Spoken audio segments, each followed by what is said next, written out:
జై సచ్చిదానంద. మీ అందరిలోనూ కొలువై ఉన్న పరమాత్మకు నా మనఃపూర్వకంగా శిరస్సు వంచి నమస్కరిస్తున్నా.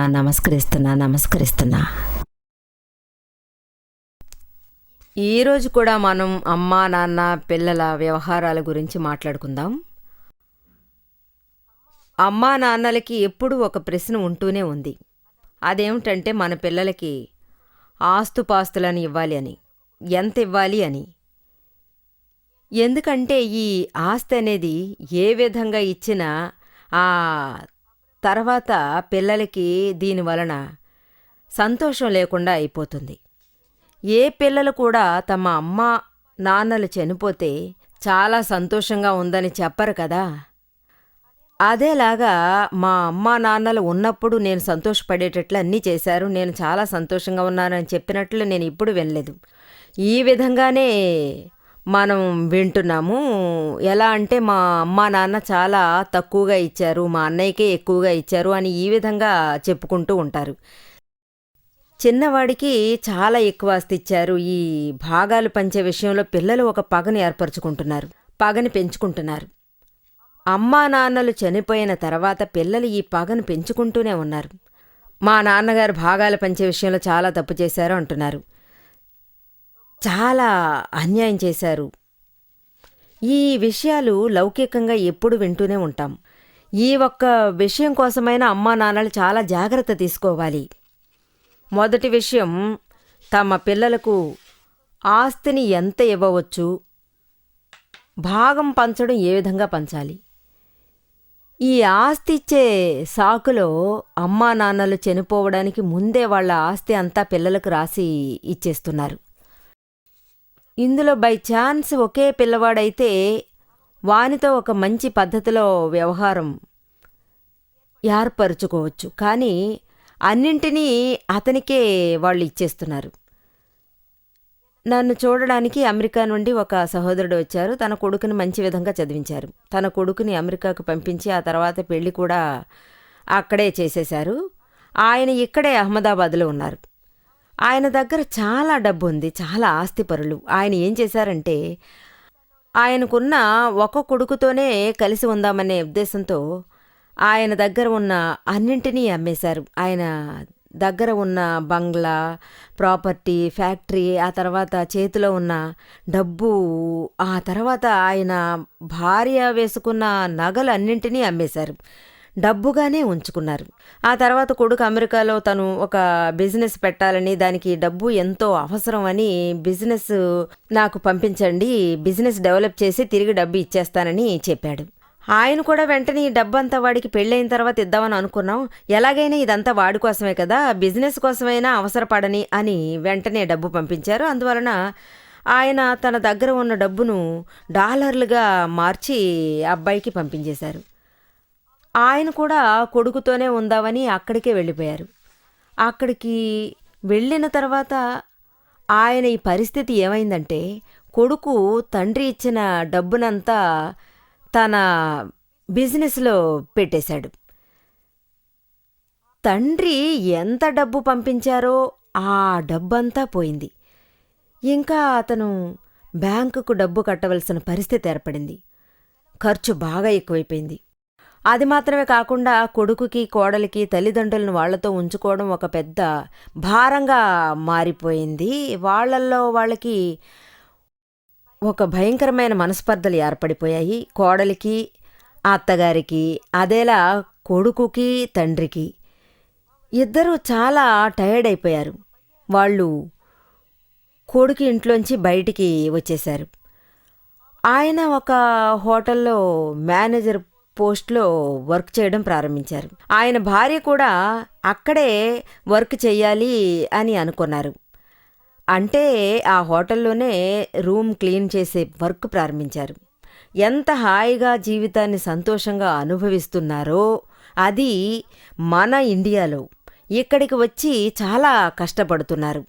అది తలుచుకుని ఏడ్చి మనం ఎంత పెద్ద తప్పు చేశాము అని అనుకుంటూ వాళ్ళు ఏడుస్తున్నారు. అంత ఆస్తిని అమ్మేసి వచ్చిన డబ్బంతా మన కొడుక్కి పంపించేశాం కదా. ఈరోజు మనం ఇలా కష్టపడుతున్నామే, మనం ఇండియాని వదిలి ఇక్కడికి రాకుండా ఉండుంటే, మనం ఆస్తి అమ్మి వాడికి డబ్బు పంపించకుండా ఉండుంటే వాడి జాబ్ చేసుకుంటూ ఉండేవాడు. వాడి కుటుంబం బాగానే ఉండేది. కోడలు జాబ్ చేసుకునేది. అమ్మా నాన్నలు పిల్లలపై ఇంత మోహంతో ఉన్నారు. మోహం ఉండడం వల్లనే వాళ్ళు ఇదంతా అనుభవించాల్సి వస్తుంది. సిద్ధాంతము ఇదే. ఎవరిపై ఎంతవరకు మోహం ఉంటుందో వాళ్ల వలన మీకు ఖచ్చితంగా కష్టాలే, దుఃఖాలే అనుభవించవలసి వస్తుంది. ఇదే నిజమైన నియమం, ప్రకృతి సిద్ధమైంది. దీని పరిణామం ఏమైందంటే టెన్షన్తోనే వాళ్ళ నాన్నగారు చనిపోయారు. అమ్మగారు పాపం ఒంటరిగా అయిపోయారు. ఆ తర్వాత కొడుకు కోడలు ఆవిడ్ని అస్సలు పట్టించుకోలేదు. పాపం ఆవిడ పని చేసుకుంటూ ఆమె కడుపు నింపుకుంటున్నారు. చాలా కష్టపడ్డారు. ఏవైనా సరే, ఎన్ని రోజులైనా మన ఆస్తిపాస్తులను మనం చనిపోయేంత వరకు మన దగ్గరే ఉంచుకోవాలి. మనం మన కొడుక్కి డబ్బు కావాలన్నప్పుడు ఇస్తున్నాం, కానీ ఆ డబ్బే మనకు కావాలన్నప్పుడు మనం మన కొడుకు దగ్గర చెయ్యి చాచి అడుగుతున్నాం. ఇది ఎంతవరకు న్యాయమని నేను అడుగుతున్నాను. ఈ విధంగా జరుగుతుందంటే ఎవరు దీనికి కారణం? ఎవరి డబ్బు వాళ్ళ దగ్గరే ఉంచుకోండి. మీరు ఏవైనా ఇవ్వాలని అనుకుంటే మీరు చనిపోయిన తర్వాత ఇవ్వండి, ముందు మాత్రం ఇవ్వకండి. ఎందుకంటే పిల్లవాడు ఉన్న పనిని చేయకుండా అవసరం లేని పనులు చేయడం ప్రారంభిస్తాడు. ఇలాంటి తప్పులు ఖచ్చితంగా మనం చేయకూడదు. అవును, పిల్లల్ని చదివించి పెద్ద చేయడం మన బాధ్యతే. అతనికి పెళ్లి చేయండి, అది కూడా తల్లిదండ్రుల బాధ్యతే. అతడు చదువు పూర్తి చేసి ఉంటే అతడు ఉద్యోగం చేయడానికి మీరు హెల్ప్ చేయండి. ఇదే చాలా ఎక్కువ. ఒక మంచి ఉద్యోగం దొరకపోతే చిన్న చిన్న ఉద్యోగాలే చెయ్యి, లేదంటే చిన్న బిజినెస్ చెయ్యి, ఆ తర్వాత పెద్ద బిజినెస్ చేద్దువు గాని అని అతన్ని ఓదార్చండి. ఒకవేళ అతనికి డబ్బు ఇవ్వాల్సిన పరిస్థితి ఏర్పడితే, పిల్లలకి ఇన్వెస్ట్మెంట్ చేయడానికి అయితేనే డబ్బు మీరు ఇవ్వండి. మీ కొడుకుతో మీరు ఈ విధంగా చెప్పండి, ఇలా చూడు, ఈ డబ్బుని నా పాకెట్లో నుండి తీసివ్వడం లేదు, నేను ఎవరి దగ్గర వడ్డీకి తీసుకుని ఇస్తున్నాను అని చెప్పివ్వండి. దీనివలన ఒక్కొక్క నెల వడ్డీ ఖచ్చితంగా ఇవ్వాలని చెప్పండి. ఈ విధంగా చెప్పడం వలన పిల్లవాడికి మనసులో ఒక టెన్షన్ ఉంటుంది. సంపాదించడానికి కష్టపడడం ప్రారంభిస్తాడు. డబ్బు తండ్రికి తిరిగి ఇచ్చేస్తాడు. లేదంటే మా నాన్న డబ్బే కదా, సంతోషంగా ఉందాం, మన తల మీద ఏ టెన్షను లేదు, ఈ బిజినెస్ ఎంతవరకు జరుగుతుందో జరగని, మనం ఎందుకు తలబద్దలు కొట్టుకోవాలి? నాన్నగారి డబ్బులో మనకు అధికారం ఉంది అని ఆ తర్వాత తాగడం పేకాడడం ప్రారంభిస్తాడు. దేనికి బెంగ లేకుండా, బిజినెస్ చేయకుండా తప్పుడు మార్గంలోనే పయనించడం అతను ప్రారంభిస్తాడు. ఇలాంటి ఒక సందర్భాన్ని ఖచ్చితంగా మనమే ఏర్పరిచి ఇవ్వకూడదు. అమ్మా నాన్నలు ఈ విషయాన్ని ముందు అర్థం చేసుకోవాలి. ఏంటంటే ఆస్తి అంటే ఎంత ఇవ్వాలి, ఎలా ఇవ్వాలి. ఒక అమ్మా నాన్న నన్ను చూడడానికి వచ్చారు. వాళ్ళకి ఒకే ఒక కొడుకు మాత్రం ఉన్నాడు. అతనికి ఒక అమ్మాయిని చూసి పెళ్లి చేశారు. ఆ తల్లిదండ్రుల దగ్గర ఉన్న ఆస్తి అంతా ఆ అమ్మాయికి ఇవ్వడానికి ఏర్పాట్లు జరుగుతున్నాయి. ఆ అబ్బాయికి ఐక్యూ కొంచెం లోగా ఉండేది. ఆ అబ్బాయి అంత చురుగ్గా ఉండడు. చాలా కష్టపడి అతన్ని బిజినెస్ చేయించారు, కానీ అంతా గంగలో పోసిన పన్నీరుగా చేశాడు. ఆ తర్వాత అతనికి ఉద్యోగానికి పంపించారు. ఏ పనైనా కూడా చాలా కష్టపడుతూ చేసేవాడు. పని చేస్తాడు, చేతులు కాళ్ళు బాగానే పనిచేస్తాయి, కానీ మెదడు మాత్రం యూజ్ చేయడు. యాక్చువల్గా తల్లిదండ్రులు సుఖంగానే ఉండేవారు. వాళ్ళ దగ్గర కావాల్సిన దానికంటే ఎక్కువే డబ్బు ఉండేది. కొడుక్కి బిజినెస్ కోసం డబ్బంతా ఇచ్చేశారు. బిజినెస్ లాస్ అయింది. ఇంకా చెప్పాలంటే అమ్మాయికి పెళ్ళి అయిపోయింది. ఆ అమ్మాయికి ఆమె హస్బెండ్కి సఖ్యత లేదు. అందువలన అతను పెళ్ళాన్ని వదిలేసి ఎక్కడికో వెళ్ళిపోయాడు. తనతో ఎలా జీవించాలి అని తలబద్దలు కొట్టుకుని ఎక్కడికో వెళ్ళిపోయాడు. అతని భార్య మైండ్ చాలా ఫాస్ట్గా ఆలోచించే మైండ్. పాపం అన్ని సైడ్స్ నుండి కష్టాలే. పాపం అతను భరించలేకపోయాడు. ఆ తర్వాత ఆ తల్లిదండ్రులు ఏం చేసేది, వీడి జీవితం మంచి విధంగా జరగలేదు, ఏదో భోజనానికి కష్టం లేకుండా ఉంది, కారు కూడా ఉంది, కానీ మిగతా విషయాలకి అతని దగ్గర డబ్బు లేదు. తిండి తిని మనశ్శాంతిగా నిద్రపోయే స్థితిలో అతను లేడు. కానీ వీళ్ళు మన అబ్బాయి మంచి విధంగా సంపాదించాలే, వాడికి అంత శక్తి లేదే అని అనుకుంటూ ఉన్నారు. అందుకని వాళ్ళు అతనికి సంపాదించి పెట్టాలి అని, ఒకవేళ మంచి అమ్మాయి దొరికితే వాడికి పెళ్లి చేయాలని అనుకున్నారు. మీరేంటండి, వాడిని వాడే చూసుకోలేడు, మిగతా వాళ్ళని ఎలా చూస్తాడు? కానీ ఆ అమ్మా నాన్నలకి పిల్లల మీద ఎంత వ్యామోహం ఉందని మీరు చూడండి. ఈ మోహం వలనే అమెరికా అనగానే వెంటనే సరే అని చెప్పారు. అమెరికాకు వెళ్ళి సంపాదించాలని అనుకున్నారు. అందువలన తల్లిదండ్రులు సంపాదించడానికి అమెరికాకు వెళ్ళిపోయారు. కొడుకు ఒంటరిగా ఇక్కడే ఉండిపోయాడు. అతను పని కూడా చేస్తున్నాడు. తల్లి తండ్రి ఇంత కష్టపడుతున్నారే. తల్లి ఏమో ఒక హోటల్లో పనిచేస్తోంది, తండ్రి ఒక కంపెనీలో డెస్క్ క్లర్క్గా పనిచేస్తున్నాడు. డబ్బు చేర్చిపెట్టి ఇక్కడున్న కొడుకుకి పంపిస్తున్నారు. వాడు జాలీగా ఖర్చు పెట్టుకుంటున్నాడు. ఇక్కడ ఏ విధంగా మేనేజ్ చేసుకుని ఉండాలి అనేది అతనికి అర్థం కాలేదు. ఈ తల్లిదండ్రులు పిల్లల మీద ఉన్న మోహంతో ఎంత కష్టపడుతున్నారో చూడండి. వయసైన కాలంలో భక్తితో ఉండి సత్సంగాలకు వెళ్ళడం, ఆత్మను అర్థం చేసుకోవడం కోసం కొంచెం టైం వెచ్చించేది, ఇలాంటివి చేయడం మానేసి తన కొడుకు మీద ఉన్న మోహంతో అన్నింటినీ వదిలేసుకుంటున్నారు. ఎలా డబ్బు సంపాదించి పంపించాలనే ఒకే ఉద్దేశంతోనే ఈ వయసులోనూ కష్టపడి సంపాదించిన డబ్బును కొడుకుకి పంపించాల్సి వచ్చింది. ఇంత మోహం పెట్టుకుని తమ పిల్లల కోసం ఇదంతా చేయాల్సిన అవసరం ఏముంది అని నేను మిమ్మల్ని అడుగుతున్నాను. బాగా రెస్ట్ తీసుకోండి, ఎంత పని చేయగలరో అంత చెయ్యండి, మిగతాది అతని జీవితం, అతనిదే బాధ్యతని వదిలేయండి. అమ్మా నాన్నలు ఎంతవరకు పిల్లలకి చివరి వరకు కష్టపడి పెట్టుకెళ్ళరు చెప్పండి చూద్దాం. ఇంత మోహం అవసరం లేదు. మీ బాధ్యత ఏంటో అదే చెయ్యండి, మిగతాది అతని తల మీదే పెట్టండి. అందువలన అతను తానుగా ముందుకు సాగే అవకాశం ఉంటుంది కదా. లేదంటే అతనికి ఒక బాధ్యత లేకుండా అయిపోతుంది. బాగుందే, అమ్మా నాన్నలు కావాల్సిన డబ్బు ఇచ్చేస్తున్నారే, మనకి ఇంకేం కావాలి, ఊరికే సంతోషంగా ఉండొచ్చు అని అనుకుంటారు. ఇంకా చాలా హీనంగా తయారైపోతారు. దాదాజీ ఒకసారి తండ్రిని గురించి చాలా అందంగా అర్థమయ్యేట్లు చెప్పారు. ఒక కొడుకుకి ఆస్తిలో ఎంత ఇవ్వాలి, బిజినెస్ చేయడానికి ఎంత ఇవ్వాలి అనే విషయాన్ని గురించి చెప్పారు. మీరు డబ్బు ఇవ్వచ్చు మీ అబ్బాయికి, కానీ డబ్బు ఇచ్చేటప్పుడు మీ అబ్బాయితో ఈ డబ్బు నాది కాదు, వడ్డీకి తీసుకొచ్చి ఇస్తున్నానని అర్థమయ్యేట్లు చెప్పివ్వాలి. అలా చెప్పి ఒక్కొక్క నెల వడ్డీ డబ్బుని అతని దగ్గర తీసుకోండి. అప్పుడే అతనికి ఆ కష్టం అంటే ఏంటో అర్థమవుతుంది. ఎలా అధికంగా కష్టపడి సంపాదించి ఎలా ఈ అప్పుని తీర్చాలి అనే బాధ్యత, టెన్షన్ అన్నీ కూడా తానుగా అతనికి కలగడం ప్రారంభమవుతాయి.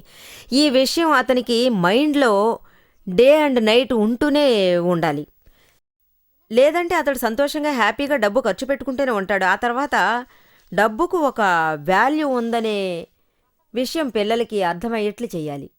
ఆస్తి ఎంత మనకు అమ్మా నాన్నల నుండి వచ్చిందో అదే మేరకు పిల్లలకు మనం తీసి ఇవ్వడానికి అధికారం ఉంది. మనం అంతవరకే వాళ్ళకి డబ్బులనివ్వాలి. డబ్బు విలువ, రూపాయి విలువ ఒక్కొక్క సంవత్సరము తక్కువ అవుతూనే ఉంది. ధరలు అన్నీ పెరిగిపోతూనే ఉన్నాయి. దీనివలన వాల్యూ అనేది పోయి వాల్యూ మాత్రమే అయిపోయింది. బంగ్లా ఇవ్వాలి అనుకుంటే బంగ్లా మాత్రం ఇవ్వండి. సపోజ్ మీ అమ్మ దగ్గర నుండి ల్యాండ్ వచ్చిందంటే మీరు కూడా పిల్లలకి ల్యాండ్ మాత్రమే ఇవ్వండి. మన తల్లిదండ్రుల పుణ్యం వలన మనకు తిండి, ఉండడానికి ఇల్లు అన్నీ సమకూరాయి కదా. పిల్లలకి చెప్పండి, ఎంతవరకు మేము మా సొంత కాళ్ల మీద నిలబడి బిజినెస్ డెవలప్ చేశామో మీరు కూడా మాలాగే కష్టపడి మీ సొంత కాళ్ల మీద నిలబడి డెవలప్ చేసుకుని మీ జీవితంలో ముందుకు సాగండి. ఏ ఆస్తిలో మనం ఈ భాగాన్ని పిల్లలకి ఇవ్వాలి. ఒక తండ్రి తన కొడుకు మీద ఎంత పిచ్చిగా ఉన్నారు. ఆయన దగ్గర డబ్బు కోట్లల్లో ఉంది. ఆయన తన వీలునామాని రాశారు. అది నా దగ్గరకు తీసుకుని వచ్చి చూపించారు. ఉన్నదానిలో పెద్ద ఆస్తిని తన కూతురికి, కొడుకుకి రాసేశారు. ఆయన కోసం చాలా తక్కువగా ఉంచుకున్నారు. అది మాత్రమే కాదు, ధర్మానికి అన్నీ అంటే కొంచెం డబ్బు రాసిచ్చేశారు. మెజారిటీగా ఈ విధంగా విల్లు రాసేవాళ్ళు మాతో చెప్తారు. నేను కూడా చూశాను. వాళ్ళందరూ వాళ్ళ డబ్బు అంతా వాళ్ళ పిల్లలందరికీ రాసేస్తారు. వాళ్ళకి అని కొంచెం డబ్బు ఉంచుకుంటున్నారు. కానీ 90% చనిపోయిన తర్వాత 90% వాళ్ళు చనిపోయిన తర్వాత పిల్లలకే అది రాసిపెట్టేస్తున్నారు. ధర్మానికి గాని, లేదంటే మంచి కార్యాలకు గాని, ఆధ్యాత్మిక కార్యాలకు గాని మీరు డబ్బు ధారాళంగా ఖర్చు చేయవచ్చు. పుణ్యం సంపాదించుకోండి. ఇంకో జన్మలో ఈ పుణ్యానికి తగిన ఫలితాన్ని అనుభవించండి. ఈ జన్మలో ఇన్ని కోట్ల రూపాయలు ఉన్నాయంటే అవి ఊరికే వచ్చినవి కాదు. పోయిన జన్మలో ఎంతో పుణ్యం చేయడం వల్లనే ఈ జన్మలో ఇన్ని కోట్లు ఉన్నాయని అనుకోవాలి. అదేవిధంగా తర్వాత జన్మలో కూడా ఎలా ఉండే పుణ్యాన్ని మంచి మార్గంలో సంపాదించుకోవాలి. దీంతోపాటు లోకానికి చేయడం మన బాధ్యత కదా. ఇన్కమ్ ట్యాక్స్ చేర్చి పెట్టి సేల్స్ ట్యాక్సులు కట్టకుండా చేర్చిపెట్టిన డబ్బును కొంచెం సమాజం కోసం ఖర్చు పెట్టండి. గవర్నమెంట్ కాకపోయినా సమాజానికి ఇవ్వండి. గవర్నమెంట్ సమాజానికి ఏదైనా చేయడానికే కదా. సమాజ సేవ చేయండి, లేదంటే మీ డబ్బుని ధర్మం చేయండి. గవర్నమెంట్ స్కూలు, హాస్పిటల్లో, లేదంటే మీకు ఏ విధంగా అనిపిస్తే ఆ విధంగా మీరు చేయొచ్చు కదా. కానీ ఆలోచించి చేయండి. ఎక్కడ దానం చెయ్యాలి, ఎవరికి ప్రాపర్గా ఉపయోగపడుతుందో వాళ్ళకే చెయ్యండి. దుష్ప్రయోజనం చేసేవాళ్ళకి, మిస్యూజ్ చేసేవాళ్ళకి చేయకూడదు. ఈ విషయంలో బాగా విచారించి చెయ్యాలి. మనం ఎక్కడ డబ్బు ఇస్తున్నామో అక్కడ ఖచ్చితంగా అది యూస్ అవుతుందని అర్థమైన తర్వాతే ఇవ్వాలి. ఎందుకంటే చాలా వాటికి వాళ్ళు తీసుకున్న డబ్బుని దుష్ప్రయోజనం చేస్తున్నారు. మీడియేటర్స్ మధ్యలో తినేస్తున్నారు. మనం ఎవరికి డబ్బు ఇవ్వాలి అనుకుంటున్నామో వాళ్ళకి డబ్బు చేరడం లేదు. ఇదంతా ఆలోచించి బాగా విచారించి మంచి మార్గంలో డబ్బును మనం వినియోగించాలి. చారిటబుల్ ట్రస్ట్, అది ఈ ట్రస్ట్ ఖచ్చితంగా ఉండాల్సినవి. అందువలన తల్లిదండ్రులు వాళ్ళ ఆస్తి విషయంలో చాలా జాగ్రత్తగా ఉండాలి. సగం ఆస్తి ఖచ్చితంగా ఎవరికి ఇచ్చేది అని డిక్లేర్ చేయకుండా మనకు ఎంత మిగిలిందో అని చూసుకోవాలి. ఎందుకంటే సగం ఆస్తి మీరు మీ దగ్గర ఉంచుకుంటేనే మీ ఆఖరి కాలంలో మీకు డబ్బు కావాలంటే, దీంతోపాటు మీ దగ్గర డబ్బు కాస్తైనా ఉంటేనే మీ కోడలో, కొడుకో, కూతురో మీకు సేవ చేస్తారు. మీ వయసు అయిన కాలంలో మిమ్మల్ని బాగా చూసుకుంటారు. లేదంటే మీరు చాలా కష్టపడాల్సి వస్తుంది. ఇక్కడ ఈ ప్రదేశంలోనే చాలా పెద్ద కోటీశ్వరుడు ఒక ఆయన ఉండేవారు. ఆయన చాలా ఉన్నత కుటుంబానికి చెందిన వ్యక్తి, చాలా ప్రసిద్ధి చెందినవారు కూడా. తండ్రిగా తన ఆస్తి అంతా పిల్లల పేరు మీద రాసి పెట్టేశారు. ఆ తర్వాత బంగ్లా మాత్రం వాళ్ళ తల్లికి రాశారు. తండ్రి చనిపోయిన తర్వాత ఆయన ఆస్తి అంతా అందరి పిల్లలకి వచ్చేసింది. ఈ ఆస్తి గొడవలు చాలా ముదిరిపోయాయి. ఒకరి మొహం ఒకరు చూసుకోలేని విధంగా అయిపోయింది. అమ్మాయి ఏమో ఫారెన్లో ఉంది, బాగా సంపాదిస్తోంది. ఆమె హస్బెండ్ కూడా బాగా సంపాదిస్తున్నారు. ఇద్దరూ బాగానే ఉన్నారు.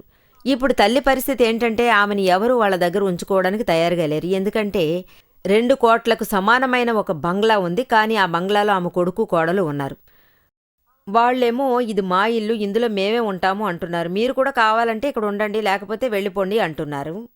అలా వాళ్లతో ఉన్నా కూడా చాలా హీనంగానే కదా చూస్తారు. ఈవిడ వల్ల అక్కడ ఉండడం అవ్వడం లేదు. చాలా టార్చర్ పెడుతున్నారు. అక్కడికి ఇక్కడికి తిరుగుతున్నారు. 15 రోజులు ఒక ఆశ్రమంలోనూ, మరో 15 రోజులు ఇంకొక ఆశ్రమంలోనూ ఉంటున్నారు. ఆవిడ కూతురు కూడా ఆవిడను ఉంచుకోవడానికి తయారుగా లేదు. అంత ఆస్తి పిల్లలకి ఇచ్చేశారు. ఇప్పుడు పాపం ఆవిడ ఏడుస్తున్నారు. వయస్సు మళ్ళిన కాలంలో 80 సంవత్సరాలయ్యింది. ఈ వయసులో నన్ను ఎవరు చూసుకుంటారు అని. అమ్మాయికి మాత్రం తల్లి గురించి కొంచెం బాధ ఉంది. కానీ ఎలా తల్లిని ఫారిన్కి తీసుకెళ్ళి ఉంచుకోగలను? ఈ పరిస్థితికి మీరే కారణం. అమ్మా నాన్నలు విల్లు రాసేటప్పుడు ఒక పెద్ద తప్పు చేస్తున్నారు. ఎవరి పేరు మీద విల్లు రాయాలో వాళ్ళకే రాయాలి. ఈ విధంగా రాయకపోవడం వలన వెనుక వాళ్ళకి చాలా కష్టం కదా. అందులోనూ మన ఇండియా 30% అంటే 95% మంది దగ్గర ఆస్తే లేనప్పుడు ఎలా వాళ్ళు విల్లును రాస్తారు? ఇలా వీళ్ళ పరిస్థితి అంటే 5% మందికే చాలా ప్రాబ్లం ఉంది. ఈ ప్రాబ్లంని ఖచ్చితంగా మనం సాల్వ్ చేయగలం. ఈ పిల్లలకి ఎంత ఆస్తి ఇవ్వాలి అని అర్థం చేసుకుని పంచాలి. ఒక అబ్బాయికి ఇలాంటి ఒక ప్రాబ్లం వచ్చింది. వాళ్ళ అమ్మగారికి ఈ అబ్బాయి ఒక్కడే, తండ్రి గారు లేరు. ఆవిడ కొడుక్కి 24, 25 వయసులో పెళ్లి చేసేశారు. ఆ అబ్బాయి నేను చిన్న చిన్న పనులు చేస్తాను, పెద్ద పనులు నేను చెయ్యను అని చెప్పేశాడు. ఆ తర్వాత కొన్ని రోజులకు పని చేయను అనే విషయం చాలా గట్టిగా చెప్పాడు. దానికి వాళ్ళ అమ్మగారు, ముందు నువ్వు చిన్న చిన్న బిజినెస్లు చెయ్యి అని చెప్పారు. ఆ అబ్బాయి నేను చిన్న చిన్న బిజినెస్లు చేయను, పెద్ద బిజినెస్లే చేస్తాను అన్నాడు. ఆ తల్లి కూడా కొడుక్కి పట్టుదల వలన ఆ బిజినెస్కి అవసరమయ్యే డబ్బుని ఏర్పాటు చేసేశారు. అతనికి బిజినెస్లో ఎటువంటి ఫలితం దక్కలేదు. ఇంకా చెప్పాలంటే చేతిలో ఉన్న డబ్బంతా అతడు బిజినెస్లో పెట్టేశాడు. లక్షల కొద్దీ డబ్బు ఖర్చు అయిపోయింది. పాపం ఆ తల్లి అక్కడ ఇక్కడ కొడుకుకి బిజినెస్ కోసం డబ్బుని అప్పు చేసి తెచ్చింది. అదంతా అతను ఖర్చు పెట్టేశాడు. ఈ విధంగా బిజినెస్లో లాస్ చేసి కూడా ఇంట్లో ఎవరైనా అతన్ని ఏదైనా తిడితే అతనికి కోపం వచ్చేది. అతనికి తండ్రి నుండి సంక్రమించిన ఆస్తి ఒక బంగ్లా. ఆ బంగ్లాని వాళ్ళు అమ్మేసి ఎంత డబ్బు వచ్చిందో ఆ డబ్బుతో అన్ని అప్పుల్ని తీర్చేశారు. మిగిలిన డబ్బుతో చిన్న ఫ్లాట్ కొనుక్కొని ఆ తర్వాత చిన్న చిన్న పనులు చేసుకోవాలి అని వాళ్ళు ప్లాన్ చేసుకున్నారు. ఆ అబ్బాయి కూడా చాలా సంతోషంగా ఉన్నాడు. కానీ ఈ సంతోషం ఎంతో కాలం నిలవలేదు. ఆ కోడలు తను జీవించకుండా తన అత్తగారిని జీవించనివ్వకుండా చాలా కార్యాలు చేసేసింది. దీని ఫలితం ఏంటంటే ఆ కోడలు భర్తను తీసుకుని తన గ్రామానికి ఆ అబ్బాయిని తీసుకుని వెళ్ళిపోయింది. నువ్వు పని చేసుకుని నిన్ను నువ్వు పోషించుకో అని అత్తగారితో చెప్పేసింది. కోడలు ఏ కారణం చేత కూడా అత్తగారితో కలిసి ఉండనని చెప్పింది. ఇవన్నీ విన్న తర్వాత ఆ లేడీ చాలా ఏడ్చారు.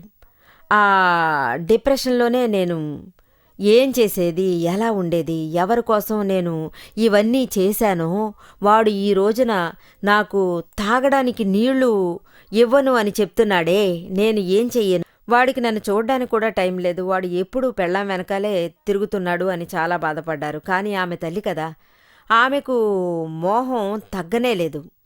మోహం ఎంత ఉంటుందో దాని వలన వారు ఖచ్చితంగా కష్టపడాల్సి వస్తుంది.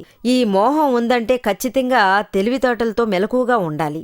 ఏ మోహం మనల్ని సుఖంగా ఉండేలా సుఖపడినవదు కదా. మీకు దుఃఖం మీ వల్ల మిగతా వాళ్ళకి దుఃఖాన్ని చేకూర్చుతుంది. మనం ఎన్ని తప్పుడు పనులు చేసినా మన తల్లిదండ్రులు ఏమీ అనరు. మనపై వాళ్ళకి మనసులో ఎప్పుడూ ప్రేమ పాశాలు ఉంటాయని ఈజీగా అనుకోవడం ప్రారంభిస్తున్నారు. వాళ్ళకి మనపై ఉన్న మోహం వల్ల వాళ్ళు మనల్ని వదిలి ఎక్కడికి వెళ్ళిపోరు అని వాళ్ళు అన్నింటికీ ఈ విధంగా అనుకుంటున్నారు. మనకు కావాల్సిన విషయాలు ఖచ్చితంగా మనం నెరవేర్చుకోవచ్చు అని వాళ్ళు అనుకోవడం ప్రారంభిస్తున్నారు. ఎందుకంటే వాళ్ళకి మనపై అంత మోహం ఉంది, మనల్ని ఏమీ చేయరు అనుకుంటున్నారు. దీని ఫలితం ఏమవుతుందంటే పిల్లలు చెడిపోతున్నారు. దీనివలన తల్లిదండ్రులకి వయసు మళ్ళిన కాలంలో పిల్లలు మనకు అన్ని సేవలు చేస్తారు అనే భావన నెరవేరకుండానే అయిపోతుంది. ఇంకా పిల్లల వల్లనే వాళ్ళు అవమానించబడుతున్నారు. అది వాళ్ళ కోడళ్ళ వలన. భోజనం పెడతానని పిలవడానికి కూడా కష్టపడుతున్నారు. వయసు మళ్ళిన కాలంలో ఇలా బాధపడాల్సి వస్తుంది. ఉండడానికి ఒక ఇల్లు కూడా లేదు, అన్నింటినీ పిల్లల పేరు మీద రాసేశారు. అలా చేసినా కూడా గొడవలతోనూ ఉంటున్నారు. కోడలు అత్తగారిని ఎప్పుడూ తిడుతూనే ఉంటుంది. చివరికి చనిపోయేటప్పుడు కూడా ఏడుస్తూ చావాల్సి వస్తుంది. ఈ విధంగానే చాలా చోట్ల జరుగుతుంది. ఈ తప్పు మాత్రం మీరు ఎప్పుడూ చేయకండి. ఉన్న డబ్బును మీరు జాగ్రత్తగా ఉంచుకోండి. చివరి నిమిషం వరకు మనం అవతలి వాళ్ళ దగ్గర చెయ్యి చాచి అడగకూడదు.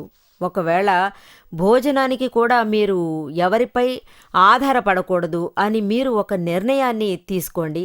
నేను ఖచ్చితంగా ఇంటింటికి వెళ్ళి అడుక్కోకూడదని మీరు నిర్ణయించుకోండి. మీ డబ్బును మీ దగ్గరే ఉంచుకోండి. మీరు ఎంత ఇవ్వగలరో అంత మాత్రమే మీ పిల్లలకి మీరు డబ్బు ఇవ్వండి. మీ జీవితాన్ని మీరే నాశనం చేసుకుని డబ్బు మాత్రం ఇవ్వొద్దు. ఇలా చేస్తే హీనమైన పరిస్థితులే ఏర్పడతాయి. ఈ విధంగా అందరి తల్లిదండ్రులు చెడు ఆలోచనల్ని మనసు నుండి తీసేస్తున్నారు. ఆ తర్వాత మీ ఆస్తుల్ని విభజించి ఇవ్వండి. మీ పిల్లలకు ఎంత అవసరమో అంతే ఇవ్వండి. జై సచ్చిదానంద.